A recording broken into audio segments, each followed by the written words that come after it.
Hello, what's up sa inyo mga kautot? Magandang tanghalit, magandang araw sa inyo lahat dyan mga kautot.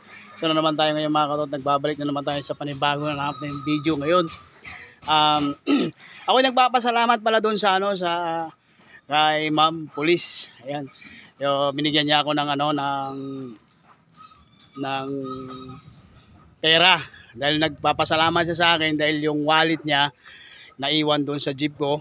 Hindi ko rin napansin, napansin ko nakatusok doon sa sa may toolbox ko. Bukas yung toolbox ko, naka-open. Doon pumasok yung wallet niya.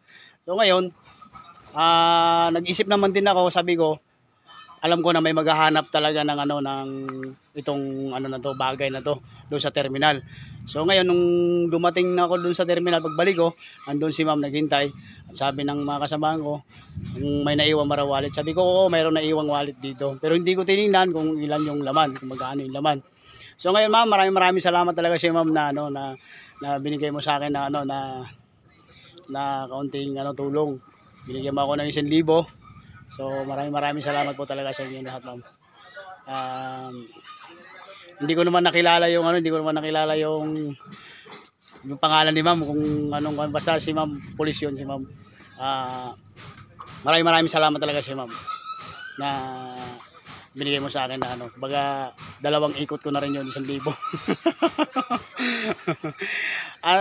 Hanggang dito na lang po mga katot ang aking pagbablog, at huwag niyong kalimutan mag-subscribe at i-share ang aking video para updated kayo lagi sa aking mga video. Bye bye.